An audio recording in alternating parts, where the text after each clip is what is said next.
chapter we are about to do today is called Bank Reconciliation Statements. Okay? Bank Reconciliation Statement या इसको हम BRS भी कहते हैं. ठीक है. इस चैप्टर को समझने के लिए आपको एक बात पहले तो बहुत गौर से समझनी होगी, and that is, let's say मेरा एक बिजनेस है आदम लिमिटेड. ठीक है. और मेरे इस बिजनेस आदम लिमिटेड के अंदर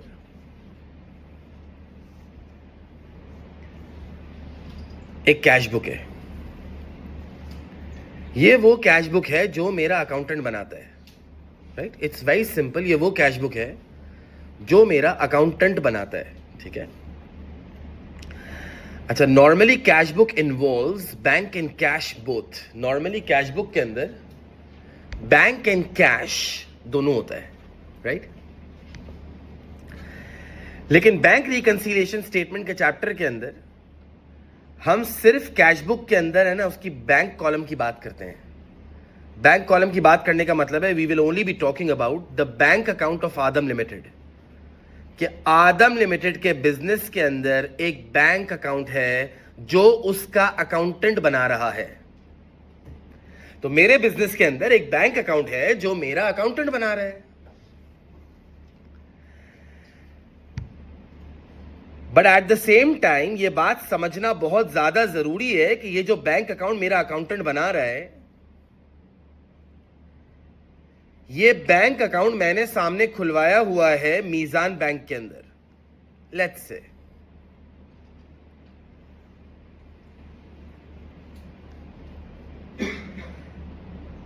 तो जो मीजान बैंक है मेरी,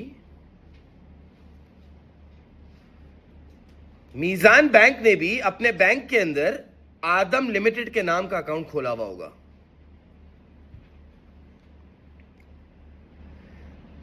people really need to understand कि जो बैंक अकाउंट मेरा अकाउंटेंट बना रहा है वो मेरे बिजनेस का बैंक अकाउंट है. वो मेरे बिजनेस के अंदर बैंक अकाउंट है.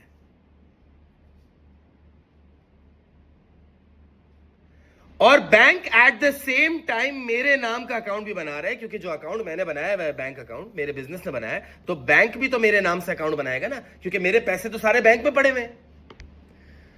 तो बैंक मैनेजर भी तो आदम लिमिटेड के नाम का अकाउंट बनाएगा ना, ताकि वो हिसाब रख सके.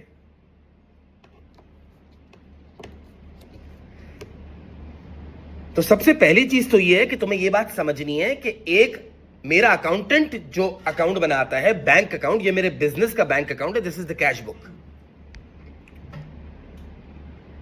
Eight the same time the bank manager also maintains an account मेरे नाम का आदम लिमिटेड, ताकि मेरे बिजनेस में भी हिसाब हो कि बैंक में कितने पैसे आ रहे हैं और कितने पैसे जा रहे हैं, और बैंक के पास भी हिसाब हो कि आदम लिमिटेड में कितना पैसा आ रहा है और कितना पैसा जा रहा है, क्योंकि ये पैसा सारा डिपॉजिट तो बैंक में होता है ना.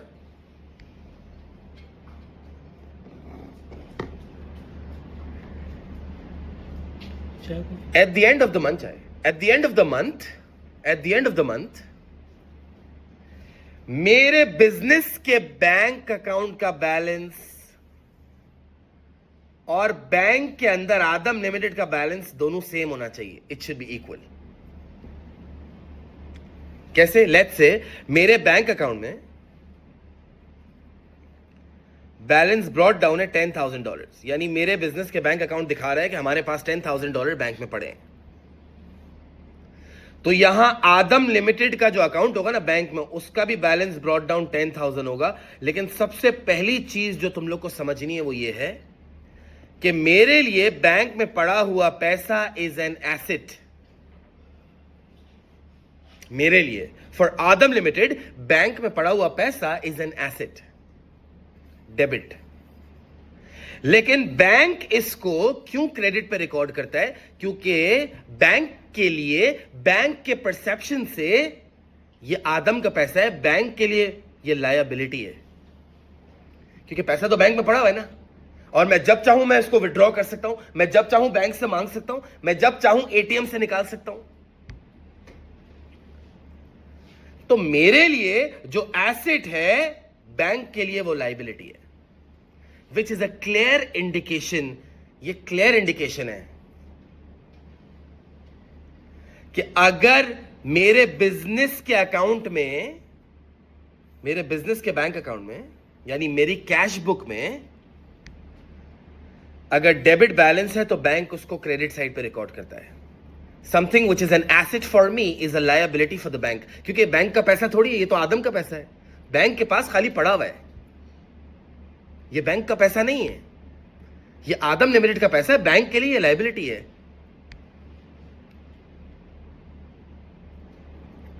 तो सबसे पहली चीज तो एक याद रखनी है, एक चीज होती है जिसको हम कहते हैं कैश बुक, ये मेरे बिजनेस का बैंक अकाउंट होता है. और एक चीज होती है जिसको हम कहते हैं बैंक स्टेटमेंट, जो बैंक मेरा अकाउंट बना रहा होता है. जो चीज कैश बुक में डेबिट हो रही होती है ना, बैंक स्टेटमेंट में वो क्रेडिट हो रही होती है. और जो चीज कैश बुक में क्रेडिट हो रही होती है ना, बैंक स्टेटमेंट में डेबिट हो रही होती है. क्योंकि what is an asset for me is a liability for the bank. क्योंकि ये पैसा आदम लिमिटेड का है, बैंक में पड़ा हुआ है, सेफ पड़ा हुआ है, लेकिन मैं जब चाहूं निकाल सकता हूं. मेरे लिए ये एसेट है. बैंक के परसेप्शन से ये बैंक का पैसा नहीं है, आदम का पैसा है, लेकिन बैंक के पास पड़ा हुआ है ना, it's a liability for the bank. The first things first, if my balance brought down is on the debit side, the bank always records it on the credit side, क्योंकि बैंक के लिए liability है. अच्छा, अब let's say मेरे business में एक check आया अली नाम का, अली. मेरे अकाउंटेंट ने बैंक के डेबिट साइड पे रिकॉर्ड कर दिया, because money comes into the business debit 4,000. Bank इसको क्रेडिट करेगा 4,000 अली के नाम से. क्यों? क्योंकि मेरा एसेट बढ़ गया, बैंक के लिए लायबिलिटी बढ़ गई. क्योंकि बैंक पहले मुझे 10,000 ओ करता था, अब 14,000 ओ करेगा. फिर लेट्स से अहमद से एक और चेक आया $2,000.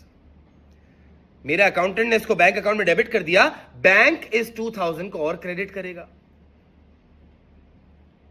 What is debited for my business is credited by the bank.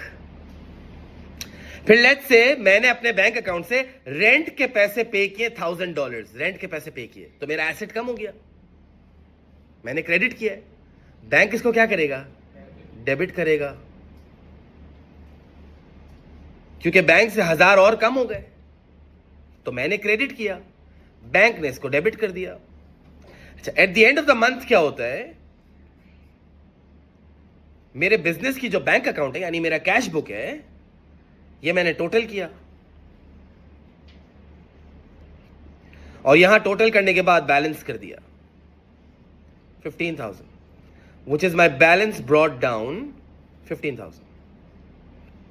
यानी मेरे पास $15,000 बैंक में पड़े हैं. बैंक को भी बैलेंस करेगा, बैंक भी आदम लिमिटेड का अकाउंट बैलेंस कर लेगा महीने के आखिर में, तो उसका बैलेंस भी एग्जैक्टली सेम आना चाहिए. बस फर्क सिर्फ इतना है कि मेरे कैश बुक का debit balance, positive balance, bank उसको क्रेडिट शो करेगा. क्योंकि for me my cash book, the money in my bank is my asset, for the bank it is liability. इसीलिए you guys must have notice कि जब आप कभी जिंदगी में कार्ड पे कोई स्पेंडिंग करते हैं, तो जो बैंक का मैसेज आता है वो क्या आता है? $1,000 was debited from the account. वो डेबिट करने का मतलब है वो ये दिखा रहा है कि आपने जब खर्चा किया है तो आप तो उसको क्रेडिट करते हो, बैंक उसको डेबिट करता है. वो बैंक का मैसेज होता है. अच्छा, अब ये चैप्टर जो बैंक रिकंसिलिएशन स्टेटमेंट है ना, this chapter focuses on the fact कि मेरे बिजनेस की जो कैश बुक है, the bank account, should be equal to the bank statement. इसका बैलेंस बैंक स्टेटमेंट से इक्वल होना चाहिए, क्योंकि जो कैश बुक के अंदर मूवमेंट हुई है वो ही बैंक स्टेटमेंट में भी मूवमेंट होगी. It should be absolutely same. But unfortunately this is not the case. मसला यह है कि यह सेम होता नहीं है.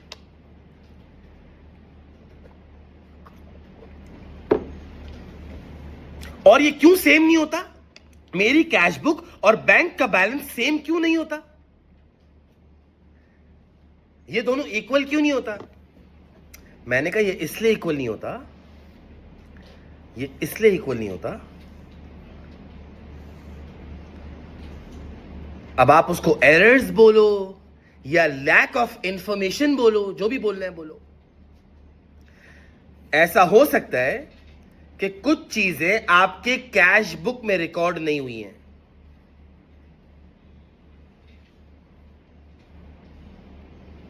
और ऐसा भी हो सकता है कि कुछ चीजें आपके बैंक स्टेटमेंट में रिकॉर्ड नहीं हुई हैं. अब मैं इनको एरर्स तो नहीं बोलूंगा, मैं इसको लैक ऑफ इंफॉर्मेशन कहता हूं.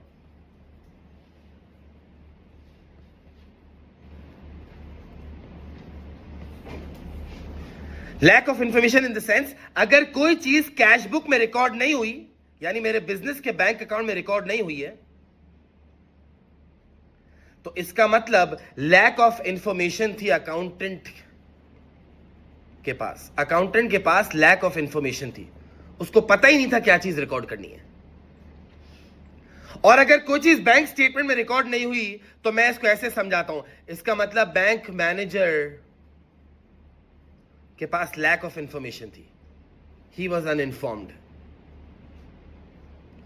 योर कैश बुक का balance and your bank statement का balance should be absolutely equal. तुम्हारे कैश बुक और बैंक स्टेटमेंट का बैलेंस हमेशा इक्वल होना चाहिए.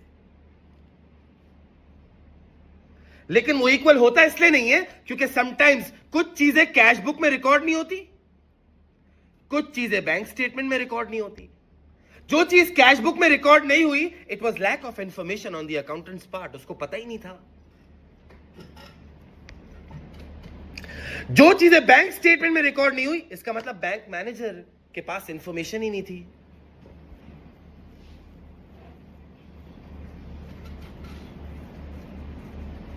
अब आप इसको एरर्स तो नहीं बोल सकते,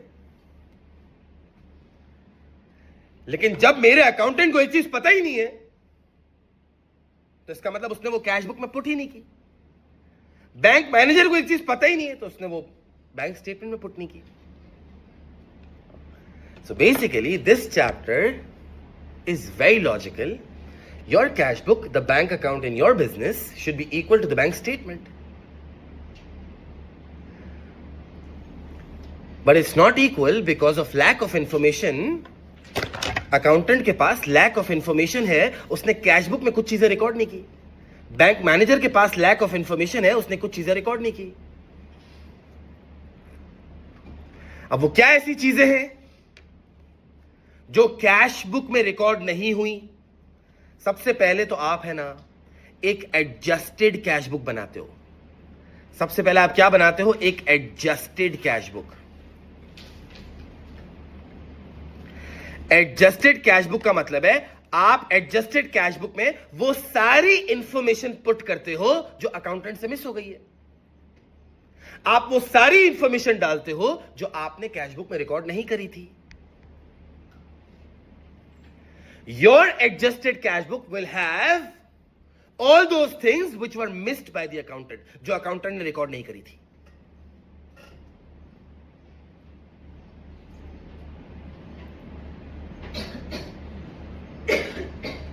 Right? So first things first, you make an adjusted cash book. और adjusted cash book के अंदर आप सबसे पहले अपना बैलेंस ब्रॉट डाउन करते हो. बैलेंस ब्रॉट डाउन करने का मतलब है जो ओरिजिनल कैश बुक का गलत बैलेंस है वो आप ब्रॉट डाउन कर लोगे. ये किसी भी तरफ हो सकता है, डेबिट साइड पे भी हो सकता है और क्रेडिट साइड पे भी हो सकता है. अब वो क्या चीजें हैं जो मुझे कैश बुक में रिकॉर्ड करनी है जो मेरे अकाउंटेंट ने मिस कर दी है? Number 1, standing order.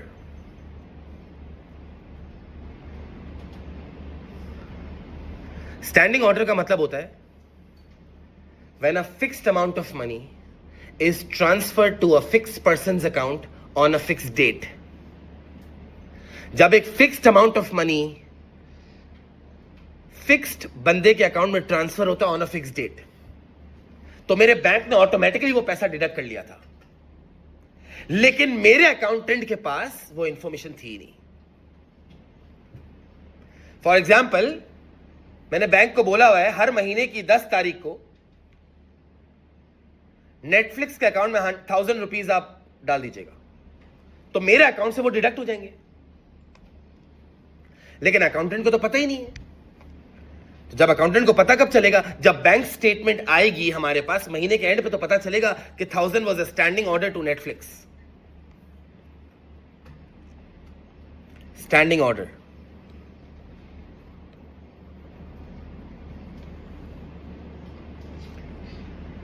फिर उसके बाद direct debit.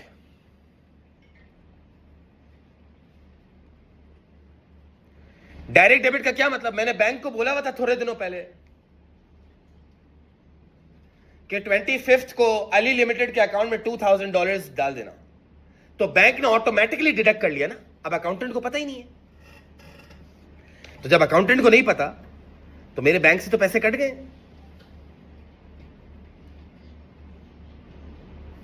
Sir, what is the difference between standing order and direct debit? मैंने कहा स्टैंडिंग ऑर्डर के अंदर fixed amount of money fixed person account fixed date पे हर महीने ट्रांसफर होता है, और डायरेक्ट डेबिट जब आप किसी भी बंदे के अकाउंट में पैसे डेबिट करें at any date, any amount of money. तीसरा, बैंक चार्जेस। जब बैंक हमें सर्विस प्रोवाइड करता है, चेकबुक देता है, कार्ड्स देता है, हमारा अकाउंट मेंटेन करता है, तो हमसे एक सर्विस चार्जेस लेता है ना। अब बैंक सर्विस चार्जेस के लिए आपको फोन थोड़ी करता है कि सर वो मैं $200 के सर्विस चार्जेस काट रहा हूं आपके अकाउंट से। नहीं, बैंक ऑटोमेटिकली उसको डिडक्ट कर देता है, लेकिन मेरे अकाउंटेंट को पता ही नहीं होता। और पता कब चलता है? जब बैंक स्टेटमेंट आती है at the end of the month, तो मुझे पता चलता है कि मेरे अकाउंटेंट ने बैंक चार्जेस तो रिकॉर्ड ही नहीं किए थे।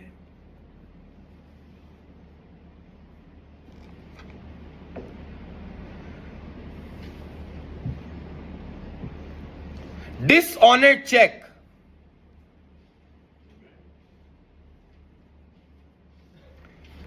मुझे किसी कस्टमर से चेक मिला, मेरे अकाउंटेंट ने उसको डेबिट कर दिया कि चेक मिल गया, लेकिन जब चेक बैंक में जमा कराया, चेक बैंक में डिपॉजिट किया, तो पता चला कि इनसफिशिएंट फंड्स थे, मेरे बैंक अकाउंट में तो पैसे ही नहीं आए। अब मेरा अकाउंटेंट तो उसको रिकॉर्ड कर चुका था, लेकिन पैसे तो आए नहीं है। तो पता कब चलेगा? जब महीने के एंड में बैंक स्टेटमेंट आएगी, तो फिर उस बैंक स्टेटमेंट को देख के पता चलेगा कि किसी कस्टमर का चेक डिसऑनर्ड हो गया था। यानी आज के दौर में, in today's world, this chapter looks very useless, क्योंकि आजकल तो कोई भी ट्रांजैक्शन बैंक से होती है तो हमें मैसेज आता है ना, ईमेल आती है, इंटरनेट बैंकिंग के ऐप पे शो हो रहा होता है। तो जब आप ये चैप्टर कर रहे हो तो आप ये समझ लेना you are in the early 1990s, जब दुनिया में टेक्स्ट मैसेजेस नहीं थे, बैंक के मैसेज नहीं आते थे, उस दौर का ये चैप्टर है। अब तो फौरन पता चल जाता है ना। इसी तरह एक चीज होती है क्रेडिट ट्रांसफर।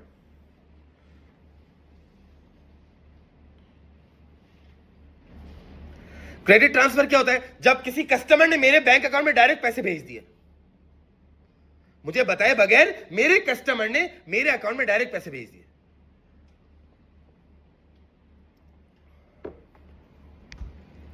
अब मेरे बैंक में तो पैसा आ गया है, लेकिन क्या मेरे अकाउंटेंट को पता है? क्या उसने रिकॉर्डिंग करी है? नहीं करी ना, तो अब रिकॉर्ड करेगा with the name of credit transfer. इस क्रेडिट ट्रांसफर को बैंक गेरो भी कहते हैं, बैंक गेरो।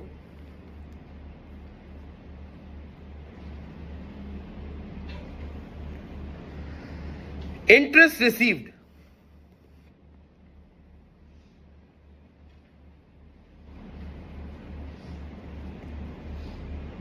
अब ये इंटरेस्ट रिसीव के हो सकता है मैंने अपने सेविंग अकाउंट में पैसे डाले हो ना, बैंक अकाउंट में, सेविंग अकाउंट में पैसे डाले हो। अब सेविंग अकाउंट में क्या होता है, मुझे बैंक इंटरेस्ट दे रहा होता है ना, तो बैंक मुझे फोन करके बताता थोड़ी कितना इंटरेस्ट मिला है मुझे, वो ऑटोमेटिकली मेरे अकाउंट में वैल्यू आ जाती है, ऑटोमेटिकली पैसा मेरे अकाउंट में आ जाता है। तो मेरे अकाउंटेंट को नहीं पता होता, उसको पता कब चलता है, महीने के एंड में जब बैंक स्टेटमेंट आती है कि भाई हमारे को इंटरेस्ट रिसीव हुआ है। All these things right in front of you,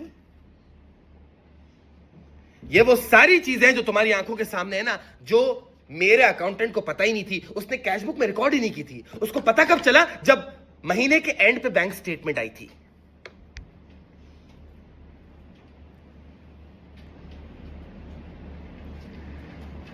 So I feel this all was the lack of information on the accountant's part. मैं उसको एरर तो नहीं बोलूंगा, lack of information ही बोलूंगा ना। मेरे अकाउंटेंट को पता नहीं था, पता उस वक्त चला जब बैंक स्टेटमेंट आई, तो फिर उसने रिकॉर्ड कर लिया। इसी तरह डिविडेंड्स रिसीव भी हो सकता है।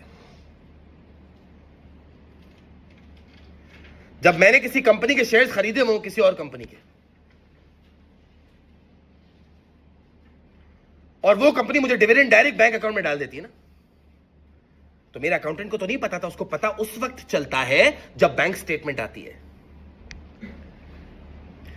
So I feel everything written here, standing order, direct debit, bank charges, dishonoured cheque, credit transfer, interest receive, dividend receive, यहां पे जो हर चीज लिखी हुई है ना, ये अकाउंटेंट को पता ही नहीं होती। और जब अकाउंटेंट को पता नहीं होती तो उसने कैशबुक में रिकॉर्ड नहीं की हुई होती।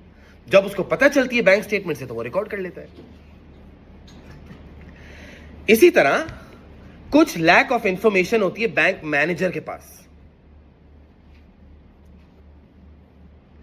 ये वो ऐसी चीजें हैं जो बैंक स्टेटमेंट में रिकॉर्ड नहीं हुई हुई होती, because bank manager was unaware of it, because the bank was unaware of it, या कोई डेट्स आगे पीछे हो गई जिस वजह से। तो बैंक स्टेटमेंट में ना नॉर्मली दो ही चीजें आती हैं, दो ही चीजें। एक को हम कहते हैं अनप्रेजेंटेड चेक्स, और एक को हम कहते हैं अनक्रेडिटेड डिपॉजिट्स। अनक्रेडिटेड डिपॉजिट का दूसरा नाम इज बैंक लॉजमेंट्स।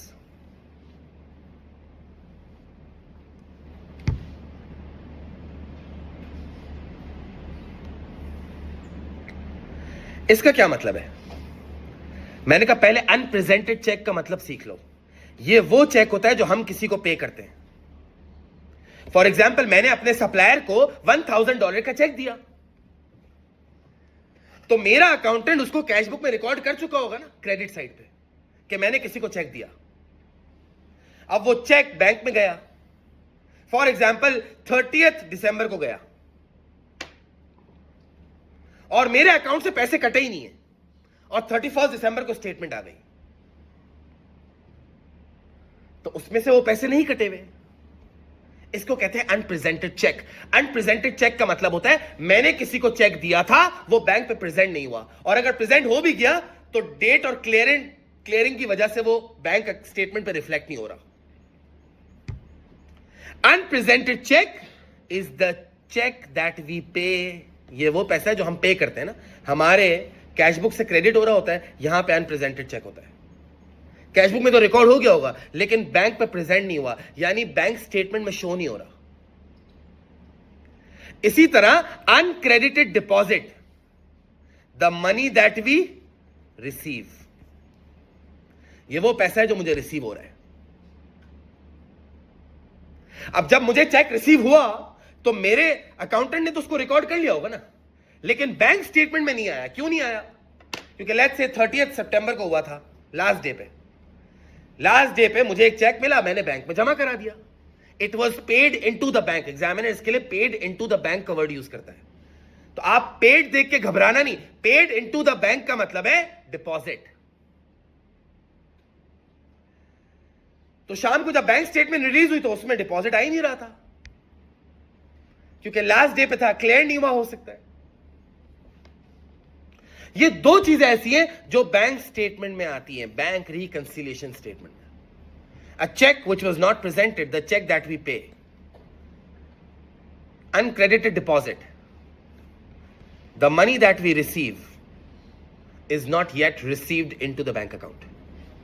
वो अभी क्लियर हो के मेरे बैंक में पैसा आया नहीं है। और ये बैंक रिकंसिलिएशन स्टेटमेंट कैसे बनती है? इसको बनाने के दो तरीके हैं। एक, balance as per adjusted cash book. ये जो मेरी एडजस्टेड कैश बुक मैंने बनाई है ना, इसका जो बैलेंस है, जो मेरी एडजस्टेड कैश बुक मैंने बनाई है, उसका जो बैलेंस होगा,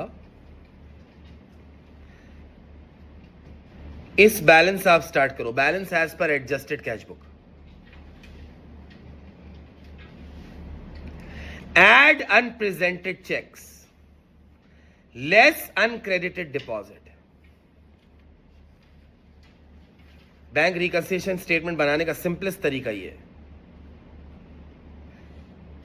आपके पास balance as per bank statement आ जाएगा,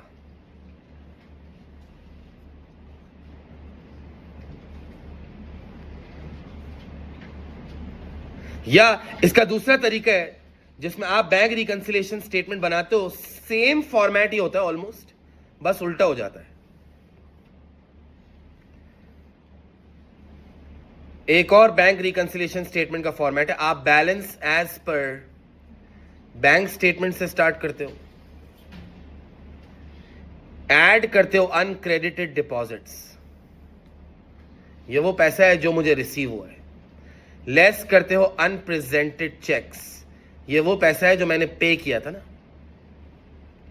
तो आपके पास balance as per adjusted cash book आ जाती है।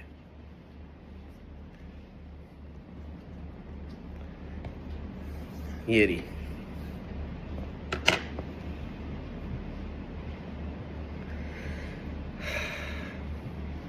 बस एक बात याद रखना, जो चीज सबसे इंपॉर्टेंट बताई थी, कैश बुक का डेबिट बैलेंस बैंक स्टेटमेंट का क्रेडिट होता है, और कैश बुक का क्रेडिट बैलेंस बैंक स्टेटमेंट का डेबिट होता है। बैंक उल्टा रिकॉर्ड करता है, something which is an asset for me is a liability for the bank.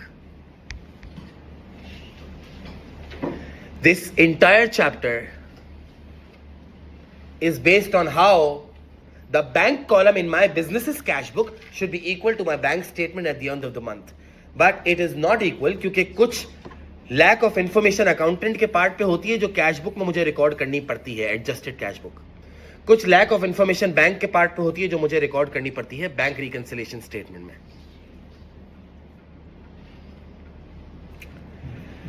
This is the literal meaning of bank reconciliation statement. अच्छा, bank से अगर कोई गलती हुई है, कोई error made by the bank है, तो वो इग्नोर करूंगा मैं, क्योंकि मैं तो अपने बिजनेस आदम लिमिटेड का काम कर रहा हूं ना।